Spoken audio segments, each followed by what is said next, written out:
अच्छा जी, तो आपके पास जो रदरफोर्ड है उसने एक अल्फा रे डिफ्लेक्शन एक्सपेरिमेंट किया था।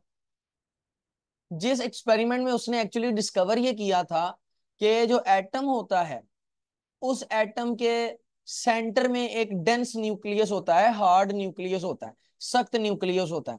तो एटम के सेंटर में there is a dense nucleus, ठीक है, एट सेंटर। तो इसने अपने एक्सपेरिमेंट में सबसे पहले न्यूक्लियस का तस्वुर पेश किया था। देन उसके एक्सपेरिमेंट से हमें यह पता चला कि एटम की जो साइड्स हैं वहां पर पाए जाते हैं शेल, या आप उनको ऑर्बिट भी कहते हैं।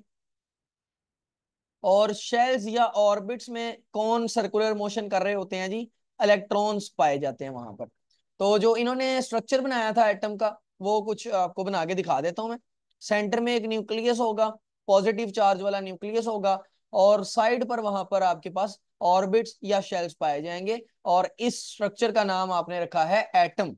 ये एक एटम है जिसमें एटम के सेंटर पर आपको नजर आ रहे हैं न्यूक्लियस, और बाकी आपके पास साइड पर क्या घूमेंगे? इलेक्ट्रॉन्स घूमेंगे।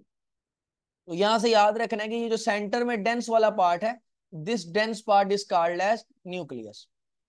अच्छा, अब न्यूक्लियस के वाले से कुछ बातें, वो बातें मैं अब आपको जरा ऊपर लिख कर दे रहा हूं, तवज्जो से जरा समझिएगा। न्यूक्लियस की जो डिस्कवरी है ना, डिस्कवरी ऑफ न्यूक्लियस, उसमें बहस हो सकती है, क्योंकि वो दो बंदों को एट्रीब्यूट की जाती है। रदरफोर्ड को भी एट्रीब्यूट की जाती है और जेम्स चैडविक को भी एट्रीब्यूट की जाती है। तो इसको जरा समझते हैं। एक्चुअली में ये जो न्यूक्लियस है ना, इसको प्रिडिक्ट किया था रदरफोर्ड ने। यानी उसने ये बताया था कि एटम के सेंटर में कोई हार्ड सा पार्ट जरूर होगा। यानी उसकी जो प्रिडिक्शन है उसका सेरा जाता है रदरफोर्ड के साथ। लेकिन जो डिस्कवरी है ना, एक्चुअल डिस्कवरी है जिसने आपको ये डिस्कवर करके दिया था, उसका सेरा जाता है जेम्स चैडविक के साथ। सॉरी, ये मैंने न्यूक्लियस के बारे में बता दिया है, ये न्यूट्रॉन के बारे में बताना था मैंने। जो न्यूक्लियस है उसके अंदर आपको पता है न्यूट्रॉन पाया जाता है। तो न्यूट्रॉन की जो प्रिडिक्शन है वो रदरफोर्ड ने की थी, और डिस्कवरी किसने की थी? चैडविक ने। जबकि न्यूक्लियस को डिस्कवर करने वाला शख्स कौन था? वो रदरफोर्ड था। यानी न्यूक्लियस जो है वो याद रखना है, न्यूक्लियस को डिस्कवर किया किसने है? रदरफोर्ड ने। और न्यूक्लियस के अंदर न्यूट्रॉन होता है, उसको किसने डिस्कवर किया है? चैडविक ने। ये फर्क याद रखना है, अक्सर कंफ्यूज हो जाते हैं, जैसे मैं अभी भूल गया था। तो जो प्रिडिक्शन है न्यूट्रॉन की, वो रदरफोर्ड ने की थी, और डिस्कवरी चैडविक ने की थी। जबकि जो न्यूक्लियस है वो किसने डिस्कवर किया था? रदरफोर्ड ने डिस्कवर किया था। अच्छा, अगली बात, अब न्यूक्लियस के वाले से कुछ बातें हैं वो याद रखिएगा। सबसे पहली बात, न्यूक्लियस के अंदर एटम का सारा पॉजिटिव चार्ज मौजूद होता है।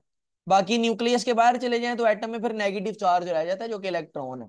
न्यूक्लियस के अंदर सारा का सारा पॉजिटिव चार्ज है। देन ये जो न्यूक्लियस है ना, ये एटम का 99.9% मैस होता है। यानी किसी भी एटम का 99.9% मैस किसके अंदर मौजूद होता है? न्यूक्लियस के अंदर। बाकी 0.1% मैस होता है इलेक्ट्रॉन्स का। इलेक्ट्रॉन्स वैसे एनर्जी होते हैं, बहुत छोटे, इनका वजन बड़ा कम होता है। लेकिन एटम का 99.9% जो मैस है वो किसके अंदर पाया जाता है? न्यूक्लियस के अंदर पाया जाता है। बात समझ आई है? न्यूक्लियस अगर एक शहर माना जाए, अगर हम न्यूक्लियस को एक शहर मान लें, तो इसके अंदर रहने वाले जो रिहायशी होंगे उनका नाम होगा न्यूक्लियॉन्स। न्यूक्लियस के अंदर दो तरह के रिहायशी रहते हैं, एक होते हैं प्रोटॉन्स और दूसरे होते हैं न्यूट्रॉन्स। तो दो तरह के रिहायशी होते हैं एक्चुअली न्यूक्लियस के अंदर, एक होते हैं जी प्रोटॉन्स और दूसरे होते हैं न्यूट्रॉन्स। तो अगर मैं आपको ये कहूं कि ये मैंने एक न्यूक्लियस का स्ट्रक्चर ड्रॉ किया है, इस न्यूक्लियस के अंदर जो रिहायशी पाए जाएंगे उनको क्या कहेंगे? न्यूक्लियॉन्स कहेंगे। न्यूक्लियॉन्स मतलब न्यूक्लियस के अंदर रहने वाले रिहायशी, वो पार्टिकल्स जो न्यूक्लियस के अंदर रहते हैं। और यहां पर भी याद रखना है कि न्यूक्लियस के अंदर कुल मिला के दो पार्टिकल्स मौजूद होते हैं, नंबर वन प्रोटॉन्स और नंबर टू न्यूट्रॉन्स। तो दो तरह के पार्टिकल्स मौजूद हैं न्यूक्लियस में, number one protons, number two neutrons. यानी न्यूक्लियॉन्स कितने होते हैं? दो होते हैं, प्रोटॉन्स होते हैं और न्यूट्रॉन्स होते हैं। अच्छा, अगली बात ये, आप देखें ना, अगर मैं एटम की बात करूं तो एटम आगे से छोटे पार्ट इसके अंदर दो हैं। एक इसके अंदर छोटा पार्ट है न्यूक्लियस, और एक इसके अंदर छोटा पार्ट है इलेक्ट्रॉन। अब जो न्यूक्लियस है वो फंडामेंटल नहीं है। फंडामेंटल वो होता है जो किसी से भी ना बना हो, लेकिन न्यूक्लियस तो बना हुआ है ना। न्यूक्लियस किससे मिलकर बना हुआ है? न्यूक्लियस बना हुआ है प्रोटॉन से और न्यूट्रॉन से। तो न्यूक्लियस फंडामेंटल नहीं है, लेकिन प्रोटॉन और न्यूट्रॉन फंडामेंटल ये भी नहीं है। प्रोटॉन और न्यूट्रॉन भी फंडामेंटल नहीं है। इलेक्ट्रॉन जो है ये आगे से फंडामेंटल पार्टिकल है, क्योंकि इलेक्ट्रॉन किसी से भी नहीं बने होते। ये एनर्जी के पैकेट्स होते हैं, किसी और चीज से ये नहीं बने होते। तो जो इलेक्ट्रॉन्स हैं they are actually fundamental particles. लेकिन ये जो प्रोटॉन्स और न्यूट्रॉन्स हैं ये फंडामेंटल पार्टिकल नहीं है। ये प्रोटॉन और न्यूट्रॉन मजीद आगे से छोटे छोटे पार्टिकल से मिलकर बने होते हैं, जिनका नाम होता है क्वार्क्स। ये भी आपने याद रखना है।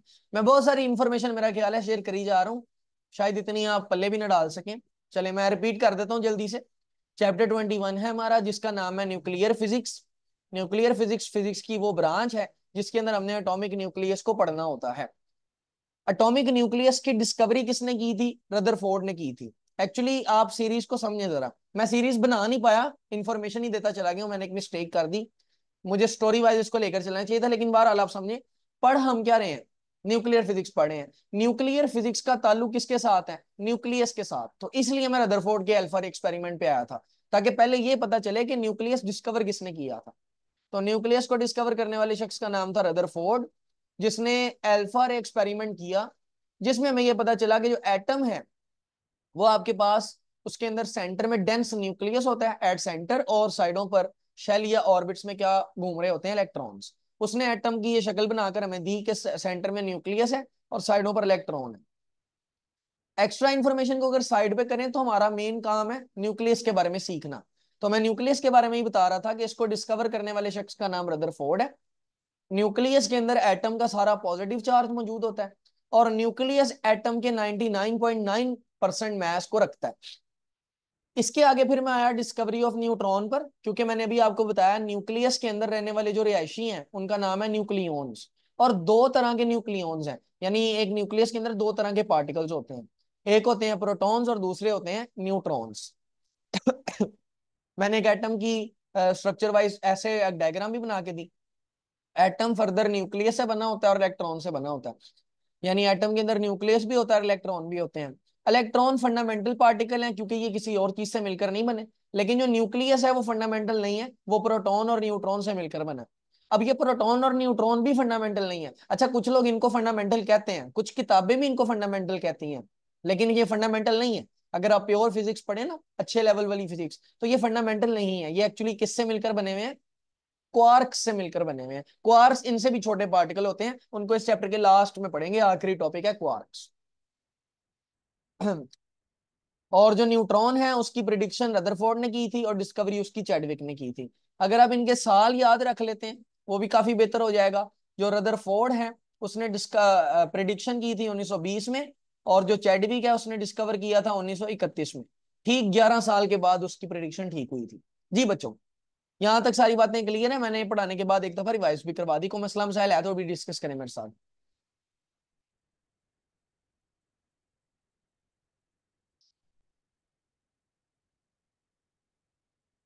ठीक है फातिमा बेटा, आपका रिएक्शन देख लिया मैंने। सर आपने चैप्टर 21 के साथ क्या लिखा है?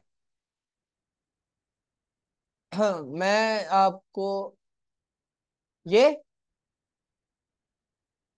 इसकी बात कर रही हैं जिसके ऊपर मैं रेड पॉइंटर, मैंने ये लिखा है कि न्यूक्लियस सिंगुलर टर्म है। यानी अगर न्यूक्लियस को बोला जाए, मतलब न्यूक्लियस को न्यूक्लियस बोले तो वो सिंगुलर के लिए बात की जाती है। यानी एक न्यूक्लियस होगा तो उसको न्यूक्लियस बोलेंगे, लेकिन अगर एक से ज्यादा न्यूक्लियस होंगे तो उसको क्या बोलेंगे? न्यूक्लियाई। न्यूक्लियाई एक प्लूरल टर्म है और न्यूक्लियस एक सिंगुलर टर्म है। जी समझ आ गई? अच्छा जी, ठीक है। ओके बच्चों, अब यहां तक तो सारी बातें आप लोगों को क्लियर हो गई। अगली बात आपको ये बता देता हूं कि जो क्वार्क्स हैं वो आगे से 6 तरह के होते हैं। Quarks are of 6 types. There are total 6 types of quarks. वैसे इनको हमने चैप्टर के लास्ट में पढ़ना है, लेकिन अभी बता देता हूँ, अच्छी बात है, पहले ही पता हो जाना चाहिए। क्वार्क्स बेटा 6 तरह के हैं। आप down, top, bottom, strange and charm. तो आपके पास टोटल 6 तरह के क्वार्क्स हैं। Up, down, top, bottom, strange और चार्म, ये इनके नाम है। तो बड़े अजीब नाम है, आपने ये नाम पहले शायद ना ही सुने हो, लेकिन बहरहाल ऐसा ही है। जो प्रोटॉन है आपके पास, उसके अंदर 2 अप क्वार्क होते हैं और 1 डाउन क्वार्क होता है। टोटल 3 क्वार्क से प्रोटॉन बना होता है। जबकि अगर न्यूट्रॉन की बात की जाए, जो न्यूट्रॉन है उसके अंदर 2 डाउन क्वार्क होते हैं और 1 अप क्वार्क होता है। ये फर्क है दोनों में, प्रोटॉन और न्यूट्रॉन में। फिर आपको ये भी पता है कि जो प्रोटॉन है उसके ऊपर नेट पॉजिटिव चार्ज होता है, नेट पॉजिटिव चार्ज। और जो न्यूट्रॉन है दैट इज न्यूट्रल। न्यूट्रल का मतलब है जितने पॉजिटिव उतने ही नेगेटिव, या आप ये भी कह लें इसके ऊपर कोई चार्ज नहीं है एक तरह से। तो जो न्यूट्रॉन है दैट इज न्यूट्रल पार्टिकल, इसके ऊपर किसी तरह का कोई चार्ज नहीं होता। जी बच्चों, यहां तक बातें क्लियर हुई सारी? थोड़ी सी जगह रह गई है ये टॉप राइट पर, जहां पर मेरी वीडियो चलती है, तो वहां पर मैं आपको एक एमसीक्यूज बताने लगा हूं, जरा अच्छे से याद कीजिएगा। देखें जी, आपके पास जो एटम का रेडियस है ना, एटम का रेडियस, उसकी वैल्यू अप्रोक्सीमेटली हर एटम के लिए चेंज होती है वैसे तो, लेकिन अगर अप्रोक्सीमेटली हम बात करें तो एटम का रेडियस होता है तकरीबन 10⁻⁻10 मीटर। ठीक है जी। और अगर न्यूक्लियस के रेडियस की बात करें तो आपको पता है न्यूक्लियस तो एटम से बहुत छोटा होता है, तो वो तकरीबन होता है जी 10⁻⁻15 मीटर। अब बच्चे कहते हैं सर आपने तो कहा कि न्यूक्लियस छोटा होता है, तो ये न्यूक्लियस में तो 10⁻⁻15 लिखा हुआ है, जबकि इधर तो -10 लिखा हुआ है। तो ये बड़ी कॉमन सेंस वाली बात है। -10 का मतलब है वैल्यू बड़ी है और -15 का मतलब है वैल्यू छोटी है। माइनस में वैल्यू जितनी बड़ी हो एक्चुअली में वो उतनी छोटी होती है। तो ये भी अक्सर एमसीक्यू में पूछा जाता है कि एटम का रेडियस कितना है और न्यूक्लियस का रेडियस कितना है, तो ये फर्क है। अच्छा, अब अगली बात ये, फर्क कितना है? इसका 10⁻⁻10 है, इसका 10⁻⁻15 है, तो कितना फर्क बनता है? 10⁻5 का। समझ रहे हैं ना? तो जो न्यूक्लियस है उसका रेडियस एटम के रेडियस की निस्बत 10⁻5 टाइम्स लेस होता है। तो मैं इसको ऐसे लिख सकता हूं कि radius of nucleus is 10⁻5 times less than radius of atom. Atom के रेडियस की निस्बत न्यूक्लियस का रेडियस 5 गुना कम होता है। और यह भी बड़ा इंपॉर्टेंट एमसीक्यू है। अभी मैंने जितनी बातें बताई हैं, एक तो ये कॉन्सेप्चुअल थी सारी, मतलब आपको ये इंफॉर्मेशन पता होनी चाहिए एज अ साइंस स्टूडेंट। और दूसरी बात ये कि इसमें ये जो 2 बातें मैंने बताई हैं ये एमसीक्यू में पूछी जाती हैं। Radius of atom, radius of nucleus क्या है, और जो न्यूक्लियस है वो 10⁻5 टाइम लेस है एज कम्पेयर टू एटम। और ये उल्टा भी आ सकता है, यानी एटम का रेडियस कितना बड़ा है तो 10⁻5 टाइम्स ग्रेटर है। ठीक है ना? तो ये सारी चीजें अक्सर एमसीक्यूज में ही पूछी जाती हैं, इसमें से शॉर्ट अक्सर कम ही बनते हैं। शॉर्ट इंशाल्लाह आगे बताता हूँ। कोई बात ऐसी है जो रिपीट करवानी है? अगर सारा ही रिपीट करवाना है मैं तैयार हूँ, आप बता दें मुझे जी।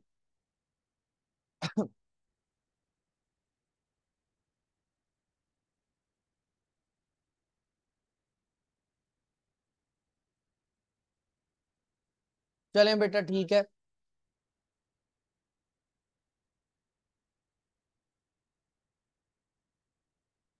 चलें जी, इसका स्क्रीनशॉट लें शाबाश जल्दी से।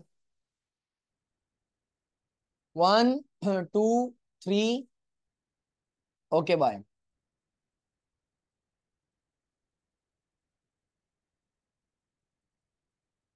अच्छा जी, अब जरा आगे देखिएगा।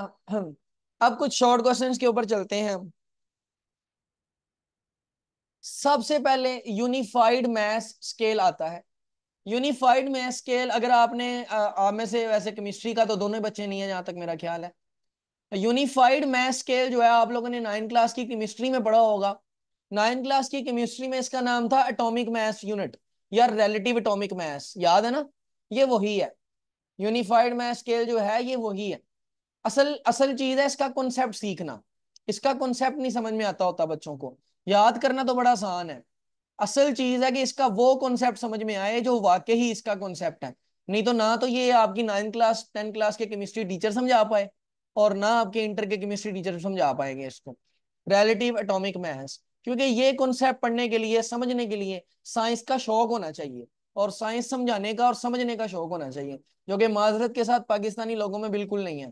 पाकिस्तानी लोग रट्टेबाज हैं, इसलिए ये वाले कॉन्सेप्ट उनको अक्सर समझ नहीं आते। अच्छा, बहरहाल जरा बात करते हैं रिलेटिव एटॉमिक मास की। बेटा सबसे पहली बात तो इसमें आप देखें कि ये लफ्ज रिलेटिव का क्या मतलब है। अब मैं जानबूझ के ये नाम का सहारा ले रहा हूं, आपकी किताब ने ये नाम यूज नहीं किया, आपकी किताब ने यूनिफाइड मास स्केल यूज किया, आपने वही नाम लेना है। मैं जानबूझ के नाम से पढ़ा रहा हूं क्योंकि नाम जरा आसान हो जाता है। ये रिलेटिव का मतलब होता है एज कंपेयर टू। रिलेटिव का मतलब यही होता है ना कि किसी चीज के साथ आप कंपेयर करेंगे, तो रिलेटिव का मतलब है एज कंपेयर टू। अब आप किसी भी चीज का मतलब किसी एटम का मास मालूम करेंगे एज कंपेयर टू डैश, तो उसको बोलेंगे रिलेटिव एटॉमिक मास। अच्छा, अब पहली बात तो ये कि ये यूनिफाइड मास स्केल या रिलेटिव एटॉमिक मास किस लिए यूज होता है। तो एक्चुअली ये मास मेजर करने के लिए इस्तेमाल होता है। टू मेजर ऑफ लिख दिया मैंने, टू मेजर मास ऑफ। ये जो आपके पास है, कि मैस मेजर करने के लिए इस्तेमाल होता है। तो मेजर मैस ऑफ, अब किन का मैस मेजर करने के लिए इस्तेमाल होता है, एलिमेंट्स का मैस, या आप एलिमेंट्स की जगह मोहतात अंदाज में एटम्स भी लिख सकते हैं। तो ये एक ऐसा तरीका है, एक ऐसा स्केल है जो एलिमेंट्स और एटम्स का मैस मेजर करने के लिए इस्तेमाल होता है। अच्छा, अब खास बात क्या है कि ये यूनिफाइड मैस स्केल क्यों पढ़े हैं या रिलेटिव एटॉमिक मास क्यों पढ़े हैं। इसमें ना आप कार्बन 12 के साथ कंपेयर करते हैं, सारे एटम्स के मास को किसके साथ कंपेयर करते हैं, कार्बन 12 के साथ। देखिए कार्बन के ना वैसे तो तीन आइसोटॉप्स हैं, यानी 3 तरह के कार्बन इस दुनिया में पाए जाते हैं।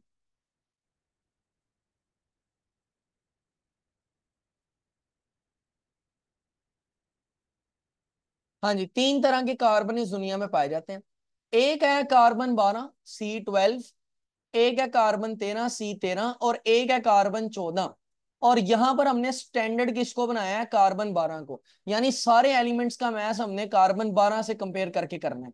तो कार्बन 12 हमारा स्टैंडर्ड मैस है, सब चीजों को हमने इससे कंपेयर करना है। जब मैं कहता हूं ना कि कार्बन 12 हमारा स्टैंडर्ड मैस है, तो बच्चे फौरन मेरे से सवाल करते हैं, सर यही स्टैंडर्ड क्यों है, कार्बन 13 क्यों नहीं है, कार्बन 14 क्यों नहीं है, या बाकी कोई एलिमेंट क्यों नहीं है। तो उसका आंसर ये है बेटा कि पहली बात, ये स्टैंडर्ड इसलिए है क्योंकि ये स्टेबल बहुत ज्यादा है, और जो चीज स्टेबल होती है वो दुनिया में अबंडेंट होती है, क्योंकि जो अनस्टेबल होती है वो फौरन से खत्म हो जाती है, स्टेबल वहीं पर पड़ी रहती है। ये अबंडेंट भी है, इसलिए हमने इसको स्टैंडर्ड बनाया, क्योंकि ये स्टेबल भी है, ये अबंडेंट भी है। समझ रहे हैं मेरी बात। तो जो यूनिफाइड मैस स्केल है, उसमें आप एलिमेंट्स का मैस कंपेयर करते हैं as compare to the mass of carbon 12। अब जरा बात को ना समझना है आपने, काइंडली बड़ी तवज्जो से समझना है आपने। देखें, अब मैं करूंगा क्या जी, मैं यहां पर लूंगा एक तराजू, एक तराजू लूंगा, समझना आपने बात को, आपको ये समझा देना आज मैंने यूनिफाइड मैस स्केल। इतना इतना आपको पता चल गया कि यूनिफाइड मैस स्केल या रिलेटिव एटॉमिक मास किस लिए इस्तेमाल होता है। ये एलिमेंट्स के मास मेजर करने के लिए इस्तेमाल होता है, और इसमें हम एलिमेंट्स के मास को किसके साथ कंपेयर करते हैं, कार्बन 12 के मास के साथ कंपेयर करते हैं। चलें, आपने ये तराजू यहां पर इमेजिन करना है, मैं तराजू बना लूं, 1 मिनट सिर्फ। चलें, तो ये तराजू आपने इमेजिन करना है, इस तराजू में हमने एक जगह पर रखना है कार्बन 12, तो इस तराजू में मैंने रखना है कार्बन 12। अब दूसरे तराजू में मैं कोई भी एलिमेंट रख लूंगा, तो फॉर एग्जाम्पल मैं रखता हूं यहां पर मैग्नीशियम का एलिमेंट। अच्छा, अब मुझे ये पता चलता है कि कार्बन 12 की निस्बत, जब मैंने दोनों को कंपेयर किया, तो कार्बन 12 की निस्बत मैग्नीशियम का मैस दुगना है। मैग्नीशियम का मैस कितना है, दुगना है। ठीक है, तो मैं मैग्नीशियम का रिलेटिव एटॉमिक मैस मालूम करने के लिए पता क्या करता हूं, क्योंकि मैस दुगना है इसका, तो मैं 2 को 12 से मल्टीप्लाई कर देता हूँ, कार्बन का 12 है, तो 2 को 12 से मल्टीप्लाई करें तो 24 आता है। और फिर इसके आगे मैं लिख देता हूँ यू, यू इसका यूनिट है, एटॉमिक मैस यूनिट या यूनिफाइड मैस स्केल का यूनिट। अब देखें कि मैंने मैग्नीशियम का मैस किसके साथ कंपेयर करके निकाला है, कार्बन 12 के मैस के साथ कंपेयर करके निकाला है। बिल्कुल इसी तरह आप सिल्वर का भी निकाल सकते हैं, Ag यानी सिल्वर। तो सिल्वर का निकल करके तकरीबन आता है, कंपेयर करने के बाद 108 आता है, 108 AMU। अच्छा, अब अगर मैं आपसे ये कहूं, आप इस पलड़े में हाइड्रोजन गैस रखें, हाइड्रोजन का एक एटम रखें, वन एटम ऑफ हाइड्रोजन, और दूसरे पलड़े में एक एटम ऑफ कार्बन 12 रखें, और दोनों को कंपेयर करें, तो आप ये देखते हैं कि हाइड्रोजन का मैस कार्बन की निस्बत 1/12 है, यानी 12 हिस्से कम है, 12 हिस्से कम है। इसका मतलब है हाइड्रोजन जो है उसका मैस 1/12 है as compare to the mass of carbon. तो हाइड्रोजन का मैस 12 हिस्से कम है as compare to the 12 mass of carbon.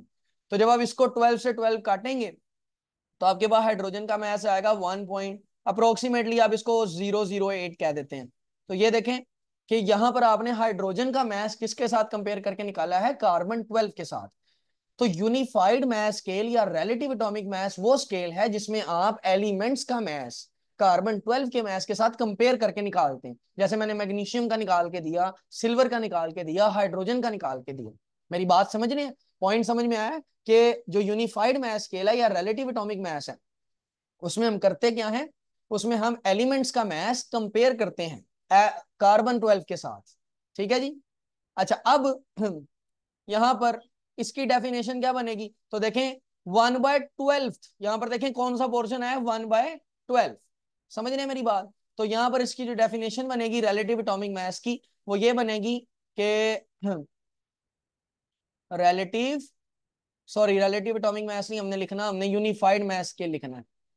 तो यूनिफाइड मास स्केल में the mass of an element, किसी भी एलिमेंट का mass as compare to 1/12 the mass of carbon 12 element. तो यूनिफाइड मैस स्केल में क्या करते हैं, आप किसी भी एलिमेंट का मैस निकालते हैं as compare to 1/12 the mass of carbon 12 element. बात समझ में आई है बेटा कि कोई नहीं आई?